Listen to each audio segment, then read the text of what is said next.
te morís de espanto y casi miras como distinguido. Si cada tanto acunas en tu encanto y era tu mundo el ideal. Y su ideal, mi ideal, el de aquel se puede mirar desde lo distinto. Buenas noches, bienvenidas y bienvenidos a Último Bondi. Último Bondi es un programa producido por el colectivo Más Igualdad en colaboración con la plataforma Camacuá y Caras y Caretas TV.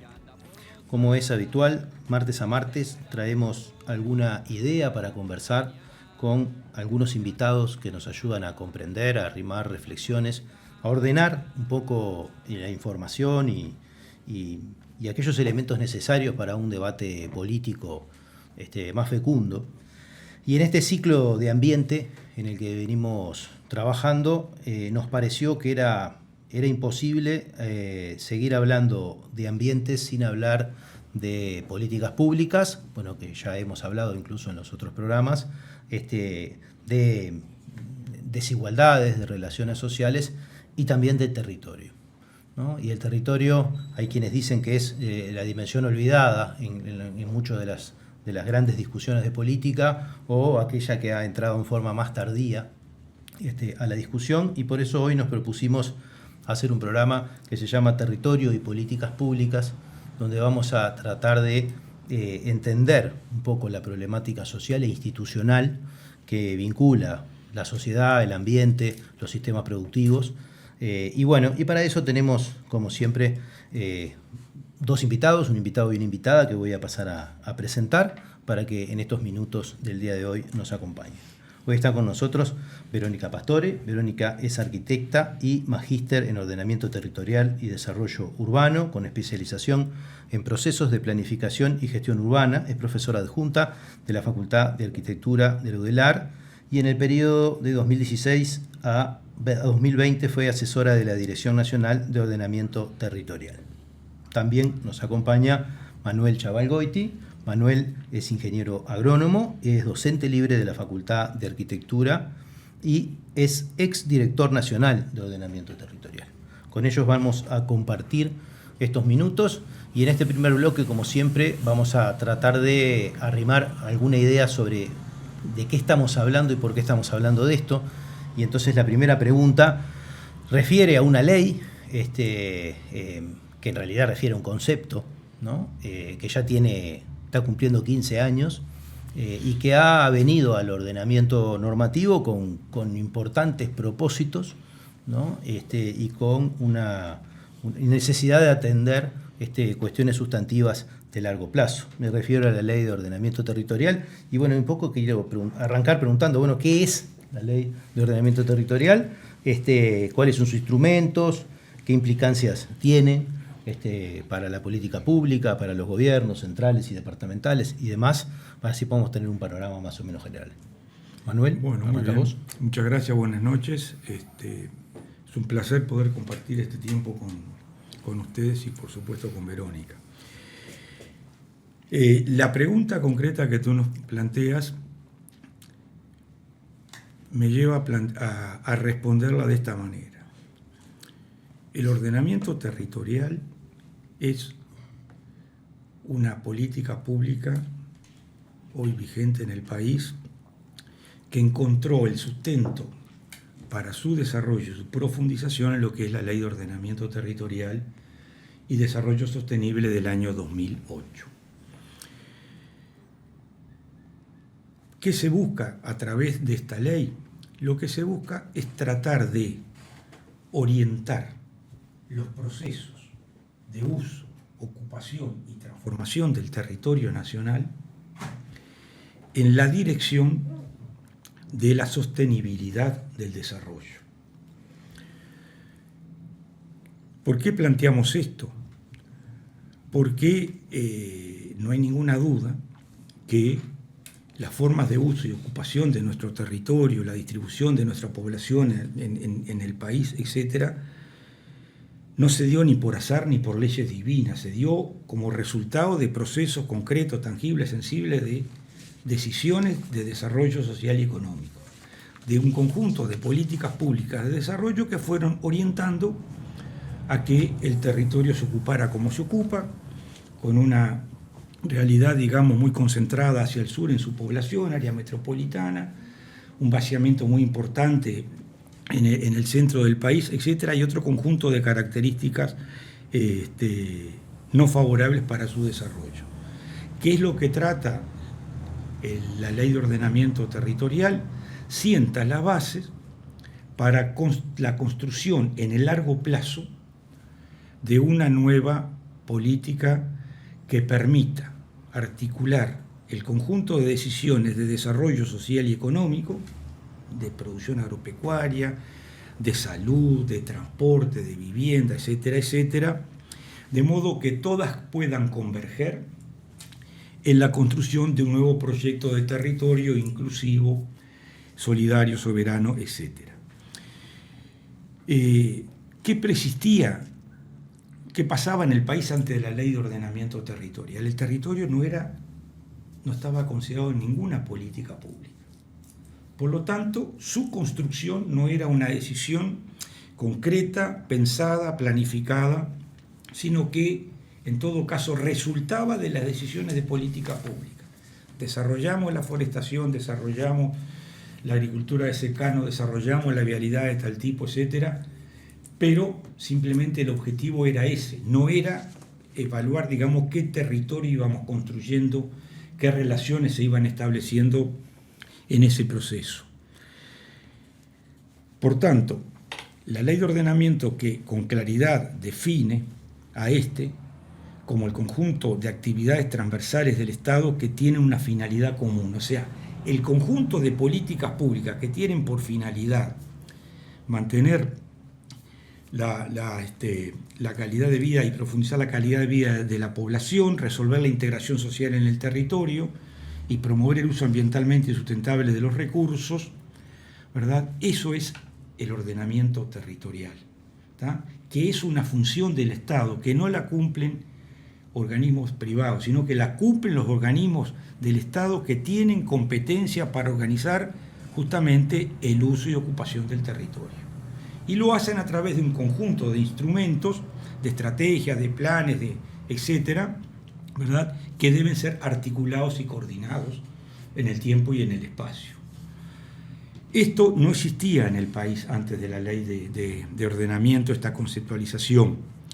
Lo que pasaba era que básicamente el territorio tenía algún nivel de regulación en lo que eran los centros poblados, en el marco de leyes muy viejas del año 46, que son las leyes de centros poblados, que le daban competencia exclusiva a los gobiernos departamentales para fraccionar suelo rural con el destino a crear centros poblados, pero que no tuvo nunca una articulación nacional. Por lo tanto, cada gobierno departamental fue trabajando en su línea de concepción o en su política sin articular con el resto. O sea, no hubo nunca un organismo a nivel nacional que fuera capaz de articular y coordinar ese conjunto de decisiones departamentales. Por lo tanto, en la instrumentación de todos estos, valga la redundancia, instrumentos de ordenamiento, se generan disputas, se generan interferencias, porque el territorio, en definitiva, es donde se expresan las relaciones sociales, ¿verdad?, de carácter conflictivo, muchas veces porque unos quieren una cosa, otros quieren otra. ¿Qué es lo que busca esta ley? Tratar de orientar, promover y regular formas de ocupar y transformar el territorio con una determinada dirección. Y ahí es clave, que es una de las cuestiones fundamentales, y te dejo, Verónica, para que tú también plantees algo y vamos interactuando, una determinación. Para poderse hacer esto, el Estado generó toda una institucionalidad necesaria para que esto pudiera acontecer.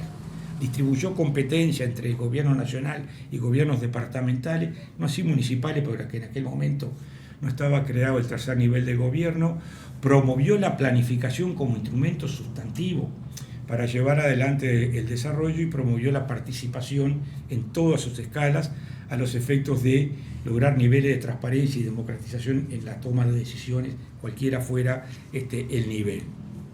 Y bueno, y en ese contexto es que a partir del año 2008 empezó una construcción que es lenta, que tiene que ser acumulativa, y se fueron desarrollando instrumentos de ordenamiento en todas las escalas, nacional, departamental, regional, pero que digamos, lo podemos profundizar en una segunda vuelta para dejarla a ella que... Verónica. Ahí vamos, buenas noches también y gracias por la invitación. Yo capaz que no voy a explicar lo que ya dijo Manuel, pero capaz que me voy un poquito para atrás y a entender el territorio, ¿no? Porque en realidad hablamos mucho de la Ley de Ordenamiento Territorial y Desarrollo Sostenible y podríamos preguntar por qué usamos la figura territorio, ¿no? ¿Qué sentido tiene eso? Porque podríamos decir el ordenamiento de la tierra o del suelo, pero en realidad esto va sobre un concepto bastante más amplio que tiene que ver con que cada uno de nosotros, cada empresa, cada sujeto, al habitar, al producir, al buscar desarrollar algún tipo de actividad, transforma un determinado sitio, ejerce poder y construye territorio. O sea, el territorio es el lugar en donde nosotros nos movemos constantemente. Cada uno de nosotros ejercemos poder para lograr hacer algo. ¿Algo qué? Bueno, eso es parte de lo que hay que pensar y hay que ordenar, porque si todos juntos buscamos hacer lo que queremos, rápidamente lo que vamos a hacer es quedarnos sin la riqueza del territorio, ¿no? El territorio es la frontera, son las ciudades, es el campo, es el agua, ¿no? El Río de la Plata y parte del Océano Atlántico. Eso también es parte del territorio. Bajo todo eso ejerce esa construcción que tiene que ver con una construcción histórica, como decía Manuel, ese territorio que heredamos desde la conquista o desde que Hernandarias largó unas vacas y parece que tuvo interés nuestro territorio, porque antes no tenía mucho, ¿no? Una ciudad-puerto que es Montevideo, y cómo se fue conformando justamente la definición de eso que conocemos como Uruguay, pero que si vamos a querer entender cómo es y de qué viene de un grupo de proyectos, a veces con acciones definidas, otras veces no, que conforman esta estructura en la que hoy nos movemos, ¿no? Estas ciudades, carreteras, como decía Manuel, ¿no? En las distintas instancias se va generando esto. El tema es que cuando justamente no tenemos una norma que orienta a todos, ¿no? Que orienta a vecinos, a empresarios, a gobiernos departamentales, a gobiernos nacionales, a municipios, ¿no? Cuando la ley de ordenamiento territorial se aprueba, los municipios no existían como tal, son posteriores su creación y entonces ahí hablaremos a futuro qué significa, pero cada uno de esos actores que ejercen poder o que les corresponde actuar en el territorio, pujan desde su lugar sin mirar la coherencia, sin mirar que estamos todos conviviendo en un mismo lugar, empezamos a tener problemas de convivencia claras. La ley de ordenamiento lo que hace es justamente entrar en un momento y definir ciertas competencias para cada uno de esos actores, ¿no? De aquellos que tienen que bajar las políticas públicas al territorio. Y digo bajar porque, ¿no? Comúnmente parece que se piensan por allá arriba y después bajo a pisar el suelo. Orienta los procesos, dice de qué manera se deben hacer estas acciones, diseña los instrumentos y sobre todo dice que todos somos sujetos de derechos y de deberes territoriales. O sea que esa ley genera ese sistema que vale por igual para cada uno de los actores que está en el territorio, para cada uno de nosotros, ¿no? Y entonces lo que permite construir es, de una u otra manera, un marco de transparencia, porque las normas son públicas, se conocen, todos debemos actuar en ese procedimiento y en esos procedimientos además la ley define que debe existir participación, que son dos figuras claves, ¿no? El proceso de construcción de los instrumentos de ordenamiento territorial tienen en ciertos momentos claves tipos de participación mínima. Luego, quien desarrolla ese proceso puede hacer tantos o más, pero por lo menos esto significa que todos quienes habitamos un territorio vamos a poder ser partícipes y vamos a poder expresar qué queremos que suceda en nuestro territorio. Vamos a participar del proyecto. Yo mientras los escuchaba a los dos, déjame pasarles un reclame para ir complicando un poquito el partido. Y pensaba esto, ¿no? Y bueno, de una manera u otra, mientras Manuel relataba la historia o la génesis, o aquello que antecedió a este proceso de formulación, de codificación para un ordenamiento, yo decía, bueno, pero toda la ciudadanía de una manera o de otra vino construyendo ese territorio, ¿no? Desde tiempos A.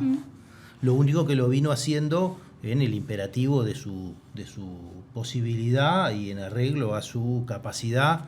Por lo tanto, había necesariamente un peso del poder fáctico de cada uno que determinaría los resultados y que de una manera o de otra nos lleva a un estado de situación que muchas veces se pretende entender como natural, pero que parte de la base de que hay algo que no es público, que no es de todos, como quien dice, en esa idea de territorio, ¿no? Entonces existe, me imagino, porque digo esto porque a medida que aparece la ciudadanía y la construcción de las relaciones sociales, vamos camino a los conflictos que Manuel ya había planteado, ¿no? Y que de una manera o de otra Verónica mostraba cómo estaban presentes en cada una de estas cosas.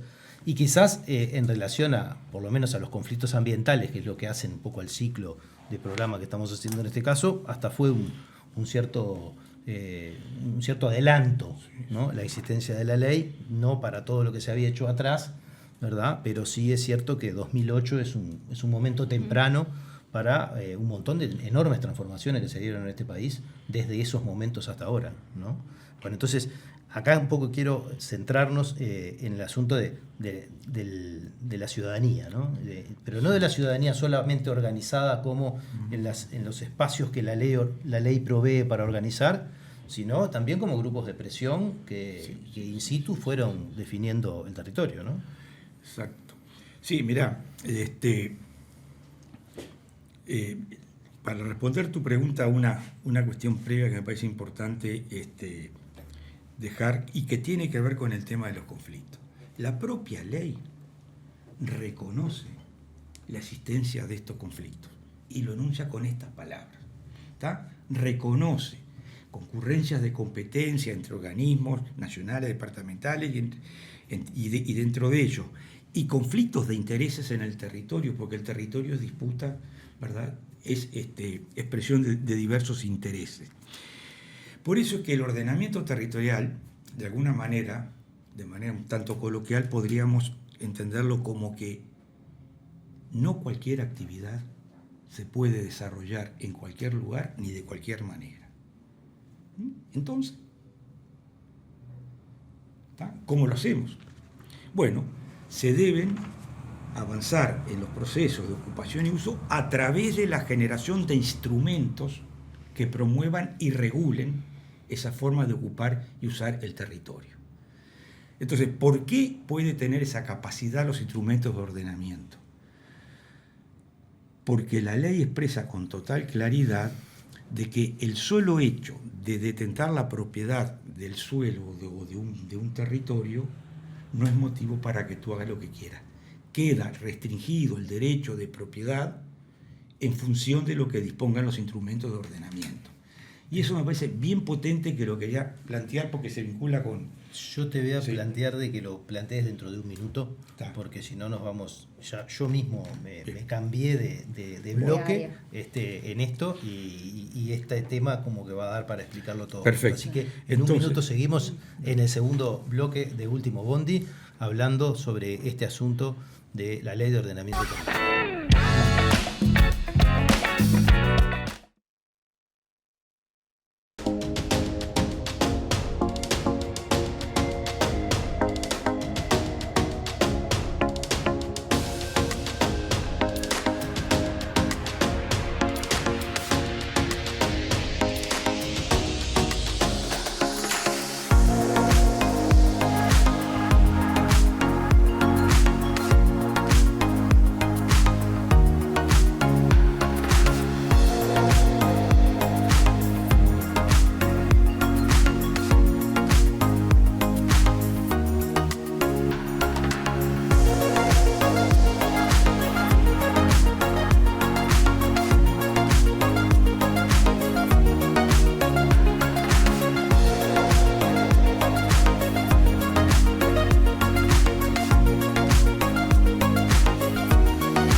segundo bloque de Último Bondi estamos hablando de ordenamiento territorial, territorio y políticas públicas, y paramos en el primer bloque porque llegamos a la propiedad privada y ante sacrosanta institución había que tener una reflexión pausada que nos permitiera elaborar bien este relato en lo que tiene que ver de una manera o de otra, cómo esta ley de ordenamiento territorial, como cualquier pretensión de hacerlo, ¿verdad?, está estableciendo ciertos límites a hacer cualquier cosa en cualquier lado.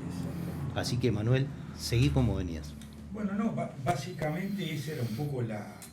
O sea, pensemos de alguna forma, hay una política pública, por decir, de agricultura o de forestación o de infraestructura, ¿tá? La política pública dice, bueno, vamos a hacer tantos kilómetros para unir tal y tal, pero o vamos a desarrollar la forestación o vamos a hacer agricultura. ¿Dónde?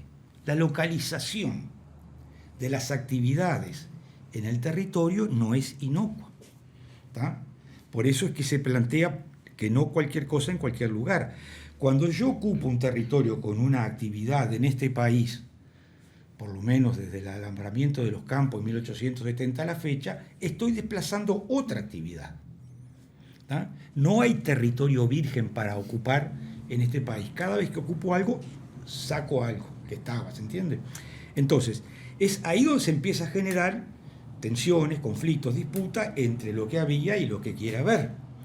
Por eso es que la regulación de cómo se realizan esos procesos y cómo se promueven deben estar contenidos en instrumentos de ordenamiento territorial, en planes, programas, directrices, etcétera, que prevé la ley.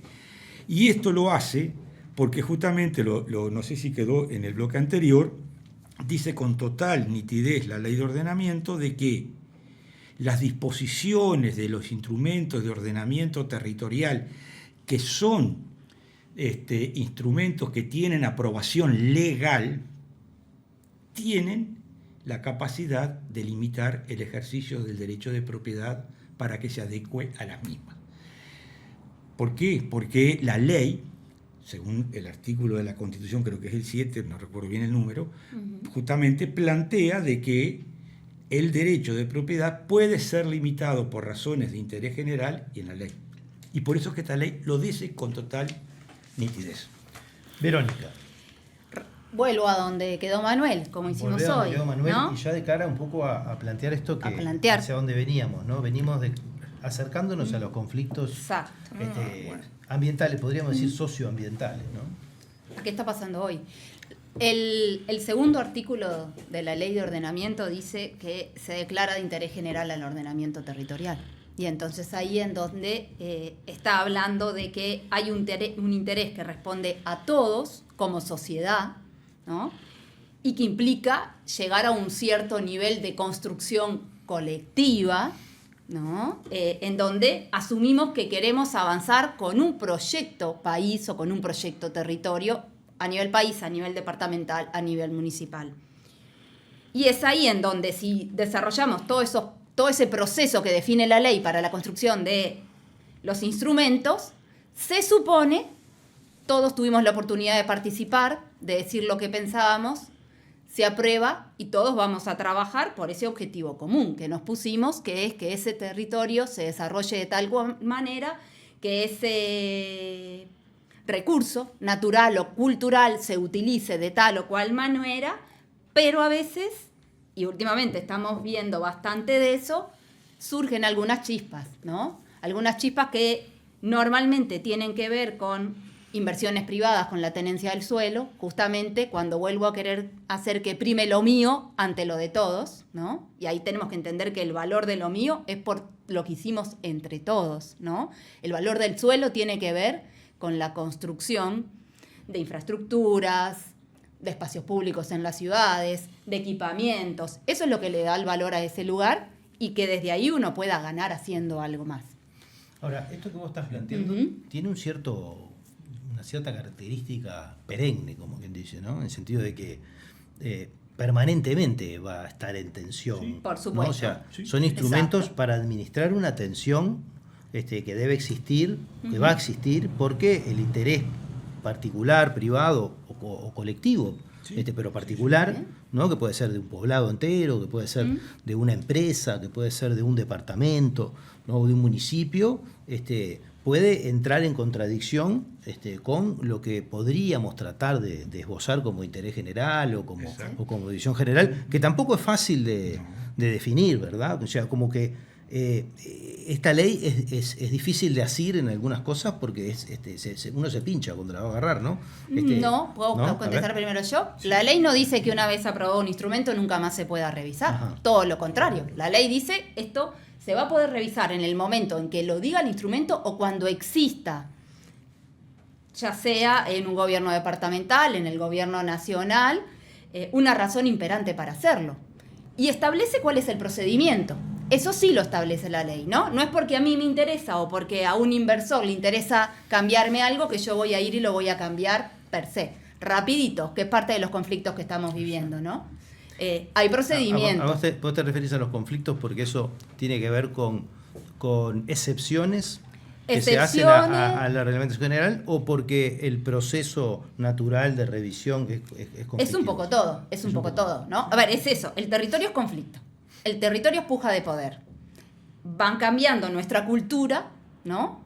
Y ciertas cuestiones, ciertas acciones que hacíamos sobre el territorio, la forma de nuestra vida, la forma de producir cambia y entonces algunas normas quedan viejas y hay que revisarlas. Pero hay que revisarlas, lo que dice la ley es que se respeten los procesos, ¿no? Y entonces hoy podemos decir, bueno, hoy tenemos conflictos ambientales muy claros en la costa, ¿no? Hay unas formas de cambiar los usos o de fraccionamientos o de intereses que avanzan sobre la costa, que es uno de los temas que la ley buscó proteger claramente y que normalmente tienen que ver con urbanizaciones o fraccionamientos que impiden el acceso a la costa. El programa pasado que hablábamos, que estuvo Carolina Neme y todo lo que está sucediendo en Colonia, muestra mucho de eso. Hay otro tipo de inversiones privadas, ¿no? Y que es eso, per se quieren que me modifiques la norma porque yo vengo con este proyecto acá. Ok, si entendemos como comunidad que hay que modificarla, hagamos el proceso, no impongamos eso a una norma. Y luego hay desconocimiento, porque en estos últimos años hemos visto algunos conflictos que se dan por desconocimiento de cierta normativa que está aprobada o desconocimiento de los procesos, ¿no? De los procesos para que esto sea transparente y participativo. Y entonces tenemos como tres grandes tipos de conflictos. Los ambientales, que normalmente son los que más resuenan, ¿no? Porque normalmente encontramos una comunidad que se empodera y va a pelear por ellos. Aquellos otros que parece que baja una decisión divina y nos olvidamos que esto tiene etapas para discusión y para aprobación. Y los que lo que hacen es, más que olvidarse que existe la ley, negarla, ¿no? En el tema costas es clarísimo. Tenemos una directriz nacional del espacio costero y muchas de las tomas de decisiones se olvidan que está esa directriz. Entonces, cuando revisan el proyecto, se olvidan que hay una norma y van en contra de ella, lo cual es bastante peor.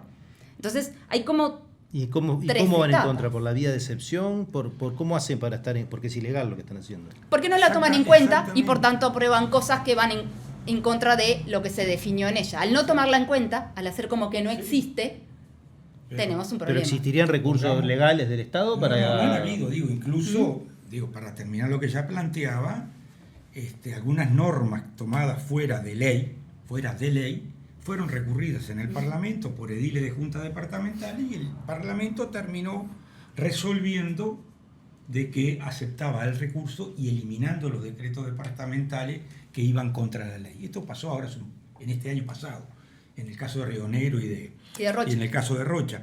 Pero un tema que es mucho más claro, creo, a nivel masivo de población, la forestación. ¿Está? Todos sabemos de que se aprobó a final del 2021, creo que fue, 2021, una ley en el Parlamento, por la mayoría que había en el Parlamento, que lo que hacía era localizar las plantaciones forestales en áreas de prioridad forestal, cosa que era lo dispuesto en la ley original del año 87. ¿Está? ¿Qué sucedió con eso? Se vetó. ¿Está? Pero eso no resolvió todos los temas. ¿Por qué?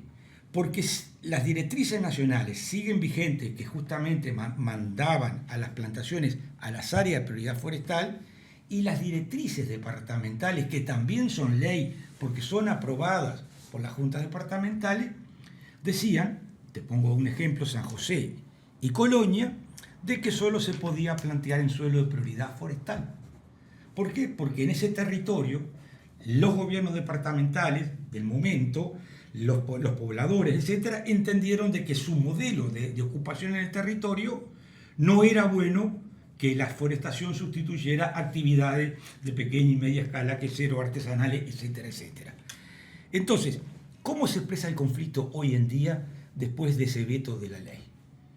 En que la papelera Montes del Plata, que quiere obtener terrenos para forestar en la cercanía de su planta, en Conchilla, presiona, de las formas que entiende debe presionar ellos, a los gobiernos departamentales de Colonia y de San José para que modifiquen sus leyes departamentales que dicen que solo se puede plantar en suelo de prioridad forestal.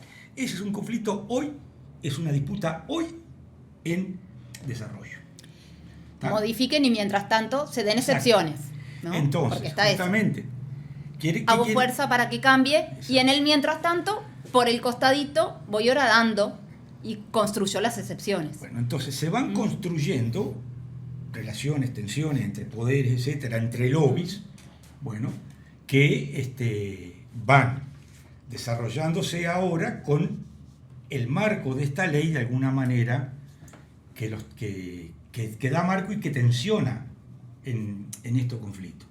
En concreto, en San José se puede modificar las directrices, no hay ningún problema. Pero entonces hágalo a través de los procedimientos que están establecidos en la ley, con las participaciones, etcétera, etcétera. ¿Está? Pero no sé si, creo que, el tema de la forestación, con el tema de los centros poblados y la distancia de las plantaciones. Los incendios nos mostraron de que estábamos plantando arriba de los centros poblados. Sin embargo, hay normas que ya departamentales también que lo prohibían. Bueno, no se cumplían. Bueno, esas son las tensiones que permanentemente se están dando, ¿verdad? Y que en definitiva la vigencia o no de una ley y sus disposiciones va a depender, como en todas las cosas, de la correlación de fuerzas que haya para llevarla en una u otra dirección. Y en este sentido, dada la complejidad y la omnipresencia del asunto ambiental en esto, la separación del Ministerio de Ambiente respecto al ordenamiento territorial. Acá no sé si tenemos la misma opinión, pero en todo caso, mi opinión, que la escribí y la hice llegar a todos los lugares públicos que pueda hacerla llegar, es que la creación del Ministerio de Ambiente, en la medida que quedó solamente el ambiente, el único fin que puede perseguir es ir contra la política pública de ordenamiento ambiental del territorio para el desarrollo sostenible. Y eso lo está logrando.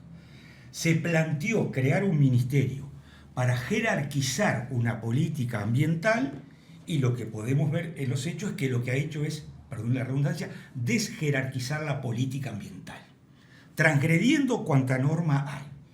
El caso de la costa, lo planteó ya recién, un ministro recibe el informe de todos sus equipos técnicos diciéndole no dé la autorización ambiental estratégica a este proceso de transformación en la costa de Maldonado. El ministro dice, bueno, me dicen esto, pero yo hago lo otro, lo doy. ¿Eso qué es? ¿Jerarquizar o desjerarquizar? Un ministro que tiene en sus manos la política de gestión de residuos y cambia la aplicación de la ley en función de lo que dispone la Cámara de Industria. Y saca de vuelta un plan de residuos por la responsabilidad extendida del productor que quedó terminantemente eliminada en la ley. ¿Qué es eso? ¿Está? Un ministro que saca un decreto forestal a raíz de la aprobación de la ley esta que yo dije del 21, que no solo la veta el Poder Ejecutivo, sino que saca un decreto donde establece determinados procedimientos que no existían en nuestra legislación para definir dónde localizar las plantaciones, que de alguna manera abre la posibilidad a que tú puedas plantar forestación celulósica en cualquier parte del país. ¿Eso jerarquiza o desjerarquiza? O sea, lo único que vemos es puras decisiones de ese ministerio que ha llevado a desjerarquizar la política, pero es mi opinión, lo quiero dejar claro. No comprometo. No, igual no nos vamos a pelear, tanto así. En otros lugares nos peleamos, no. Lo primero es, este Ministerio de Ambiente no tiene competencias, o quedó muy reducido en competencias. Desde que se conformó se está diciendo que se le van a pasar competencias de otros ministerios. Se dedica a las excepciones. Hay muchas excepciones dadas por este ministerio, ¿no? Se dedica, el anterior ministro de Ambiente se dedicó a ir a decir que iba a aprobar un proyecto Más Colonia, cuando no habían entrado estudios todavía al ministerio del proyecto Más Colonia. No corresponde. Un ministerio de Ambiente reforzado debería ser clave para ir hacia el desarrollo sostenible. La única ley que en Uruguay menciona el desarrollo sostenible es la Ley de Ordenamiento Territorial y Desarrollo Sostenible. Es una única, ¿no? Partimos un ministerio en donde estaba Ambiente y Ordenamiento Territorial, partimos a la criatura y ahora son dos cabezas, dos instituciones que están separados por una puerta, pero parece que últimamente no hablan mucho, porque justamente en los recursos que mencionaba Manuel, una de las posiciones que permitió avanzar y finalmente ganar el recurso, ¿no?, fue la de la DINOT. Por tanto, no había buen diálogo en la construcción de las soluciones entre el ordenamiento territorial y medio ambiente. Cuando eso antes podía haber disputas, podía haber discusiones, pero respondían los dos a un único ministerio, ¿no? Por tanto, lo que construimos es más burocracia y más problemas. Generamos un conflicto. Bueno, terminamos un conflicto institucional, que no era social, pero eso me llama a la reflexión si entre el ordenamiento territorial y el medio ambiente no habría que hacer primar el desarrollo sostenible como concepto, que es lo que en realidad nunca se nombra de la ley, porque todos le decimos la LOT, ¿no? Y se habla de eso en izquierda y derecha, y el desarrollo sostenible es una entelequia que todavía no hemos podido agarrar con las dos manos como para, y capaz que es lo que debería ordenar esta discusión entre ordenamiento territorial y medio ambiente. Pero lo vemos en un minuto en el tercer bloque de Último Bondi.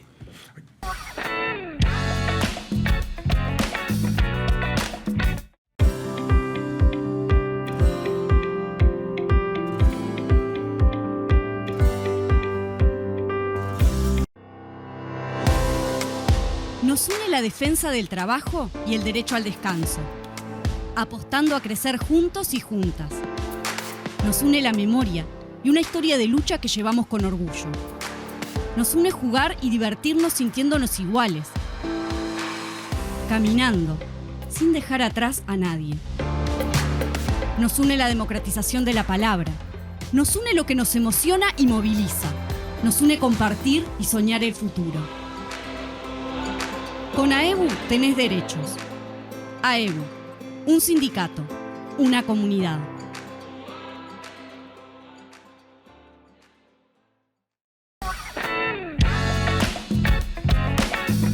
Seguimos en el tercer bloque de Último Bondi. Estábamos entre medio ambiente y ordenamiento territorial. Yo proponía salir por el medio con el desarrollo sostenible y ver un poco a 15 años de experiencia de trabajo en esto y con algunas discusiones y conflictos planteados, algunos institucionales, como mencionaban, hay otros muchos más institucionales que son entre lo local y lo nacional, ¿verdad? Algunos que involucraron fuertemente a la ciudadanía e incluso que partieron a la ciudadanía, me acuerdo de Aratirí, los mencionamos en los programas anteriores, y también quiero traer de la discusión sobre el agua, los programas del agua, la propuesta de que el uso del agua debería tallar fuertemente en el ordenamiento territorial, cosa sobre la que podemos tener conciencia hoy, porque decíamos que es lo bueno que trajo el agua salada, es poder pensar en una cosa que a nadie se le hubiera ocurrido pensar, o que la han pensado algunos y los han tratado de locos, y que hoy por hoy estamos rediscutiendo, redescubriendo o descubriendo cosas que de repente podían haberse visto y podían haberse previsto. Así que los dejo por ahí con desarrollo sostenible.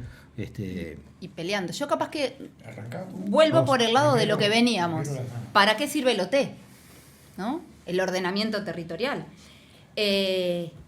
o cómo se construye eso, ¿no? Porque hay como una mirada en estos conflictos y demás en donde lo te prohíbe, no, el ordenamiento territorial no prohíbe.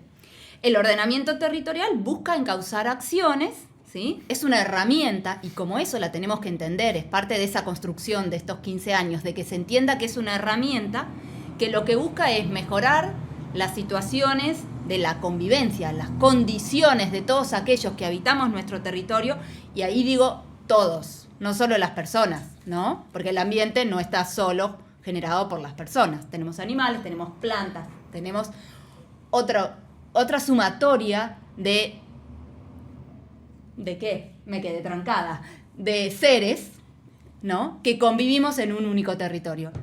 Y el ordenamiento lo que busca es hacer que esa convivencia sea sana, ¿no? En la producción y en el cuidado del territorio, del ambiente, y que tengamos el mejor uso de los recursos naturales, decía hoy, y construidos, o sea, que tenga sostenibilidad. Ese es el fin del ordenamiento territorial, en definitiva. Y en ese sentido, justamente, los conflictos entre lo que se decide a nivel nacional, a nivel departamental, a nivel local, municipal, siempre va a tener conflictos, ¿no? Y siempre va a generar unas ciertas pujas. Y en los 15 años fue mucho más fácil iniciar todos los procesos de ordenamiento territorial por los centros poblados, ¿no? Porque hay como unas normas que las respetamos mucho más que en los suelos rurales, porque son mucho más amplios, porque hay cadenas que atraviesan de una punta a la otra el territorio. Y entonces Manuel hablaba de la forestación, pero si vamos a la lechería, vamos a la soja, hay cadenas productivas que atraviesan de una punta a la otra el territorio, y si queremos ordenar las cadenas productivas no me puedo quedar con el borde departamental, porque la vida en el territorio trasciende los límites que las personas, ¿no? Que nosotros como cultura y como sociedad le impusimos, ¿no? Un incendio, decía Manuel, no mira al borde. Un incendio no mira, llegué hasta el departamento de Durazno y no puedo pasarme al de Florida, porque la norma es otra. Y en esos lugares es donde es más difícil construir acuerdos, ¿no?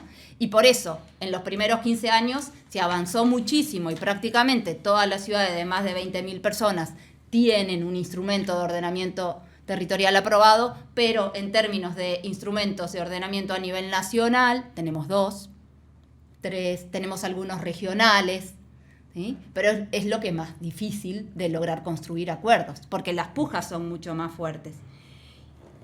Y en ese sentido, una de las dimensiones que podemos ver, por ejemplo, son las de las cuencas, ¿no?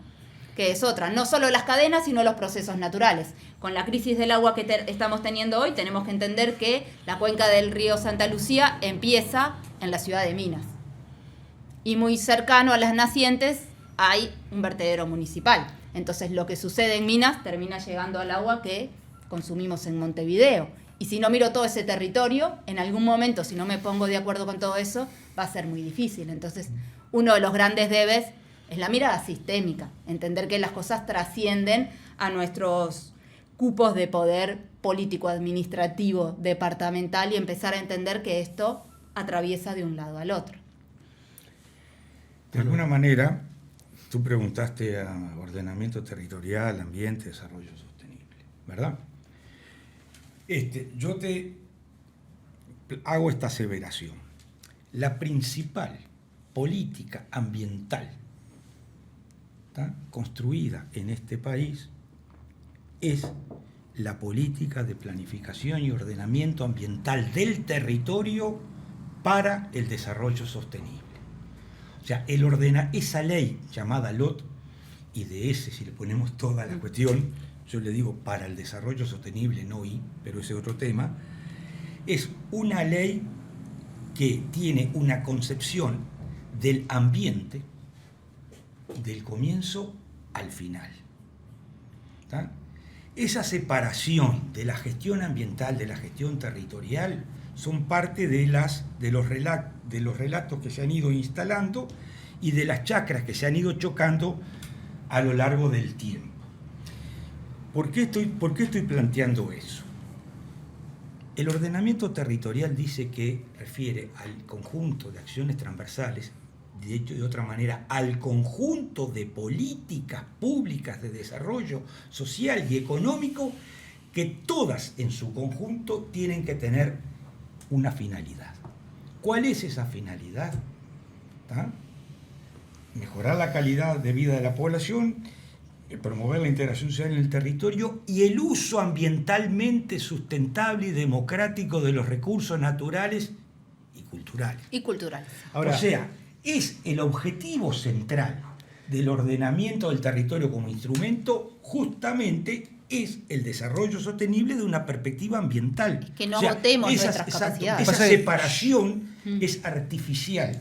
Es artificial, pero es interesada, ¿no? Porque además, por supuesto, la expresión del poder específico en el territorio va a entrar en colisión, obviamente, con esta idea de la visión ambiental del asunto que viene a cuestionar poder hacer cualquier cosa en cualquier lado. Exactamente. ¿No? Ahora, me imagino que desde el punto de vista de una visión más conservadora deben entender esto como un imperialismo subversivo que vino a alterar el normal curso de la historia para el desarrollo de sus actividades, ¿o no? El más fuerte gana. El más fuerte gana, eso es algo que está instalado. Pero en todo caso, ¿por qué te lo planteo? Me gustaría una sola cuestión que puede ser polémica.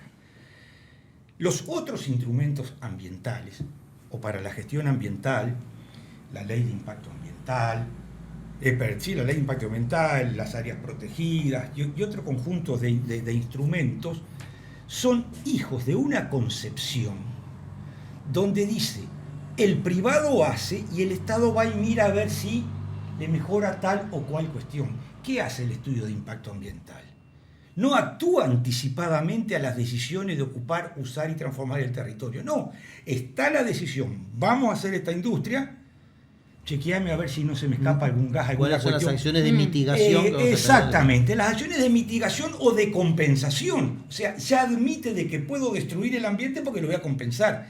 El ordenamiento ambiental del territorio para el desarrollo sostenible dice, no, tenemos este conjunto de potencialidades de restricciones en el territorio, esta sociedad organizada de tal manera con tales intereses, vamos a tratar de que en un instrumento que es una ley queden establecidos cómo se usa, ocupa y transforma el territorio. Y esto lo podemos llevar al caso del Santa Lucía, si ustedes quieren, pero no sé si hay tiempo. Sí, hay tiempo para Santa Lucía, porque yo sigo afirmando que es subversiva. Ahí yo te agrego una cuestión. Es una ley absolutamente con base muy fuerte ideológica en términos de construcción colectiva, desde la participación transparente y que marca deberes y derechos para todos. Sí. ¿No? Entonces, ahí es fuertemente, ¿sí? ¿Limita? No limita. Los instrumentos de ordenamiento territorial, si uno los lee de pe a pa, lo menos que hacen es limitar. Lo que dicen es, encaucemos nuestras acciones hacia este proyecto que decidimos entre todos, ¿no? El problema es que solemos ver la función del ordenamiento territorial por la negativa. Pensando que no nos va a permitir hacer cosas. Desde la libertad responsable. Pero exacto, ¿no? Cuando la ley de ordenamiento... Bueno, pero el concepto de libertad responsable es un concepto profundamente subversivo, el concepto de la libertad responsable y profundamente ideológico, es el que se incomoda, por decirlo de alguna manera, con este tipo de limitaciones. Y ahí yo quería plantearle un par de cosas a esto, porque en la idea esta de retomar esta discusión, que creo que hay más que excusas para retomarla con mucha fuerza en estos tiempos particulares por todo lo que estamos viviendo, me da la impresión de que el funcionamiento de esta idea con mucha información y participación ciudadana es muy distinto a el funcionamiento de esto en las esferas burocráticas de las institucionales y de los escritorios y de las puertas que dividen estos espacios, ¿no? Sí, sin lugar. Digo, porque de ahí me parece que para un ayornamiento de esta idea deberíamos también de estar proponiendo iniciativas de política pública que fortalezcan eso. Sin lugar a dudas. Pero, no sé si tú eres... Dale, después yo. No, yo creo que me perdí, pero bueno, me quedé pensando en otro tema, pero no importa. Creo que sí, que aquí hay, cuando tú hablas de subversivo, creo que en definitiva esta ley es hija también de algún tiempo político del país. Porque el tema del ordenamiento territorial, cuando se crea el Ministerio de Vivienda, Ordenamiento Territorial y Medio Ambiente en el 90, al otro día empezó a construirse la idea de una ley de ordenamiento territorial. Pasaron 3 periodos o 4 periodos. 18 años, llegó la mayoría de edad pero y se aprobó pasaron la los ley. otros 15 años. Pasaron 3 periodos de gobierno donde estas ideas no cuajaron. En el último periodo, el de Jorge Valle, esta idea llegó finalmente, alcanzó la aprobación en el Ejecutivo y fue un proyecto de ley al Parlamento, ¿tá? Que cuando empezó a discutirse, y se discutió con la academia, con todos los sectores, ¿tá? Se llegó de alguna manera, por la vía de los hechos, lo que uno lee, de que lo que había ido no satisfacía, ¿tá? Ese proyecto. Entonces, es a partir del 2005 que empieza esta construcción, ¿tá? Se ingresa al Parlamento, en el 2008 se aprueba, es decir, en un cambio de gobierno, digo. Sí, claro. Claramente un gobierno de progresista, de izquierda, o como que le querramos llamar, que llevaba esto como propuesta desde el programa del año 89, la creación de esta ley. Es más, en el 87 ya había propuesto la creación de una ley de esta que nunca se trató en el Parlamento. Pero digo, claramente responde a 3 conceptos centrales. Al Estado, ¿tá? Como conductor del proceso de desarrollo social y económico, interpretando el interés general, ¿tá? A la planificación como instrumento sustantivo para llevar adelante ese proceso y a la participación como garantía de transparencia en la toma de decisiones. Bueno, esos conceptos, bueno, pueden algunos estar de acuerdo, otros no. Pero claramente es hija de una forma de entender las relaciones sociales en tiempo y espacio, por lo menos acá en Uruguay. No sé, digo. Sí, y yo me quedo con lo que vos decías, ¿no? Si los vecinos, si los habitantes se empoderan o toman esto y empiezan a aplicarlo, capaz que algunas cosas pueden cambiar. Y ese es uno de los mayores desafíos, que se entienda el sentido del ordenamiento territorial y el desarrollo sostenible para cuidar el ambiente, que hay en zonas en donde se está entendiendo muy bien, y justamente los recursos presentados tienen mucho que ver con eso, donde fueron claramente apoyados por vecinos. El caso de Maldonado es clave, son las firmas de los vecinos que llevan ese recurso. Hay otro caso que no se conoce mucho, que es en Soriano, en donde se iba a dar un proyecto de explotación minera en una zona al borde de los esteros de Farrapo, en un predio que respondía a colonización, y fueron los vecinos que empezaron a preguntar y querer saber qué pasaba en ese lugar, qué ordenamiento territorial había, y llegaron hasta el Ministerio de Ambiente y se vio que no había informes. Entonces, sí, claro, si esto lo logramos entender y entendemos ese valor proactivo, y que lo que podemos hacer es cambiar la forma en que consumimos nuestro territorio, porque de eso se trata, ¿no? Cuidar ciertos recursos naturales, mejor usar los culturales y encontrarnos en una situación en donde podemos revertir desequilibrios históricos en nuestro territorio, cosa que es clave, ¿no? La costa, todos al sur, todos muy lindo, y al norte, suerte en pila, porque esa es la matriz de nuestro territorio. Pero si cada una de las personas busca y avanza y pide que suceda eso, y no solo lo uso para cuando no me gusta lo que pasa al lado de mi casa, vamos a tener un cambio cultural. Bueno, yo te iba a retrucar con eso, ¿no? Porque también el nivel de conflictividad global local puede ser muy intenso también, ¿no? Sí, podría haber ser. elementos que una sociedad mayoritariamente entendiera que hay que hacer y que localmente no se quieren hacer, por ejemplo. Sí, ¿no? sí, pero digo, antes de esta, te respondo enseguida esta pregunta, discúlpame, porque no quiero perder el hilo de lo anterior. ¿Cuáles son los problemas ambientales de la cuenca del Santa Lucía? ¿Cuáles son? Hablan de la contaminación, hablan de la cianobacteria, en fin, de todos los temas, que el agua salada, todo lo conocemos. ¿Cuál es el origen de esos problemas? El origen de esos problemas está en las formas como históricamente hemos ocupado, usado y transformado el territorio de la cuenca. ¿Tá? O sea, Si somos capaces de promover formas de uso y ocupación de la cuenca, de promover y regular esos usos de ocupación de la cuenca, no se generarán estos efectos. Si esa promoción y esa regulación, ese ordenamiento ambiental del territorio, lo hacemos desde la perspectiva que está planteado en la ley. Lo que pasa es que hay procesos de desarrollo productivo que, por ejemplo, muchas veces llevan a la intensificación o al uso de paquetes tecnológicos, Sí. que un uso que otrora era compatible, ¿no?, con Ya un cierto no lo nivel es. sanitario, ya no lo es. Ya no lo es, por eso justamente es que no cualquier actividad en cualquier lugar. Y ahí entramos a otro campo de disputa. Cuenca del Santa Lucía. El gobierno departamental de Canelones definió un conjunto de orientaciones en el Plan Ruralidades Canarias, un programa de ordenamiento territorial en el área rural de Canelones, que sectorizó el departamento indicando qué actividades, en qué lugar sí y en qué lugar no, dónde la agricultura intensiva, dónde no, dónde la forestación, dónde no. Eso es ley en el departamento. Eso entró en contradicción también con decisiones del gobierno nacional, del que define las políticas de agricultura, que tenía otra orientación. ¿Qué pasa a partir de la ley de ordenamiento? Este es un concepto, te dejo, no hablo Tranquilo. más.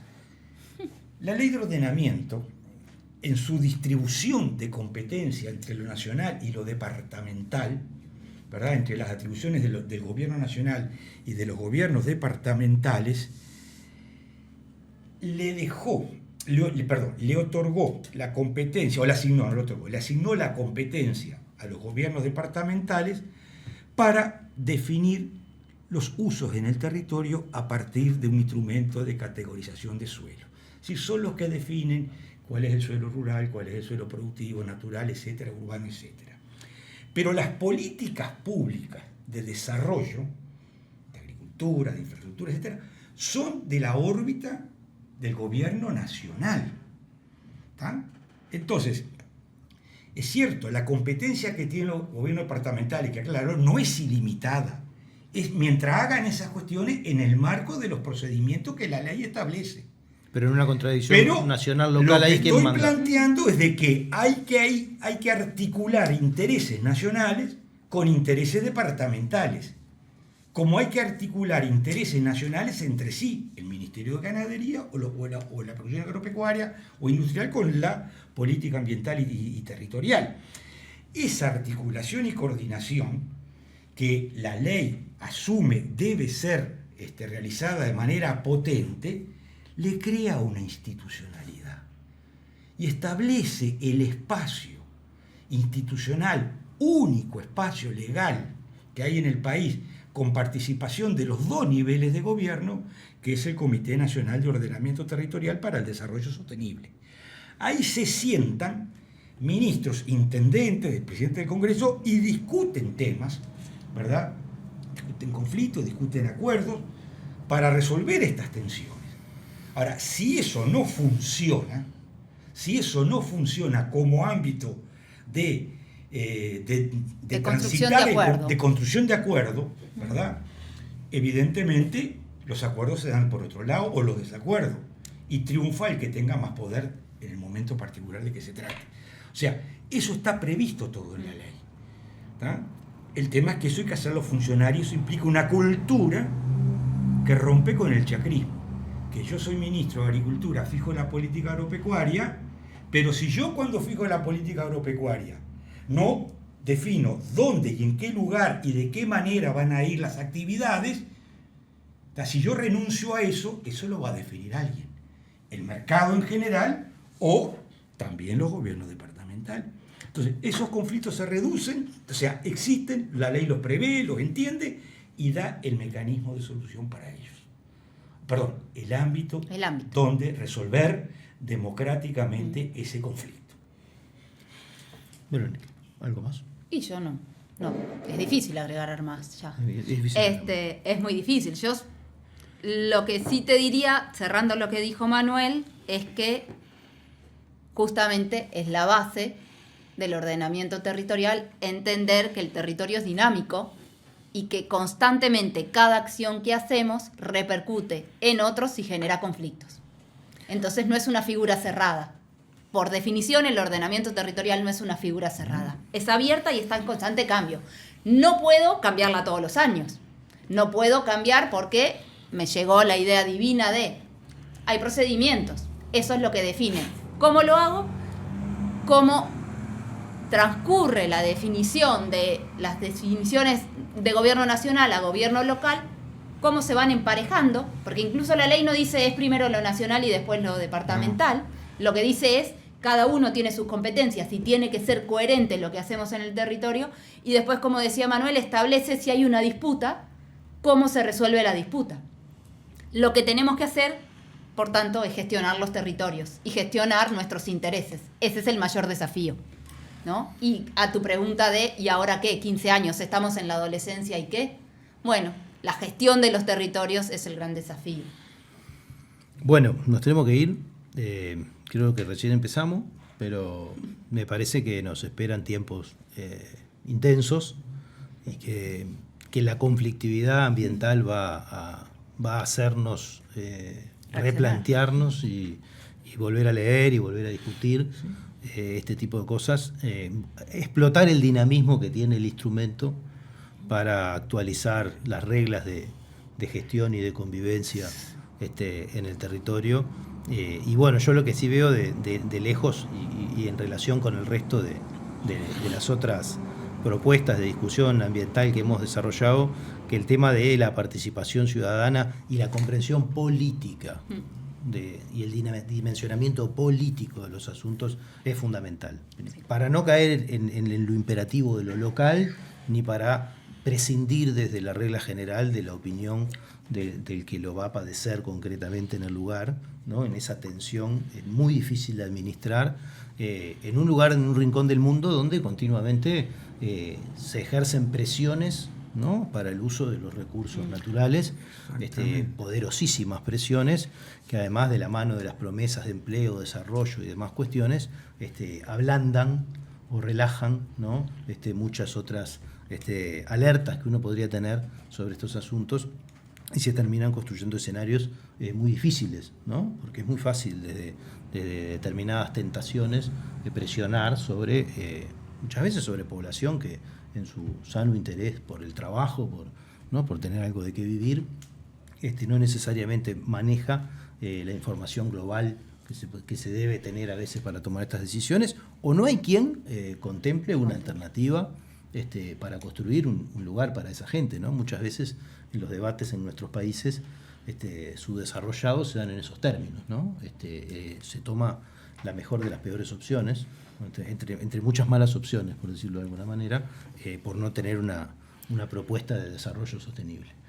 Nosotros, bueno, les agradecemos mucho a ustedes el tiempo que han estado con nosotros y las ideas que nos trajeron. Y daba para seguir peleando un rato más. Bueno, no descarten volver, bueno, están invitados. Y bueno, y nosotros nos vemos el martes que viene en otra propuesta de Último Bondi. Buenas noches. Buenas noches.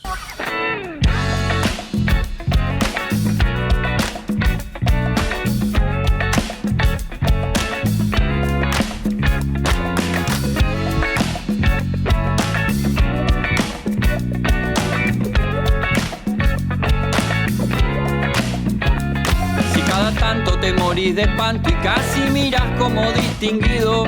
Si cada tanto acunas en tu encanto y era tu mundo el ideal. Y su ideal, mi ideal, el de aquel se puede mirar desde lo distinto. Si por las noches compartís el tinto con ese que piensa solo.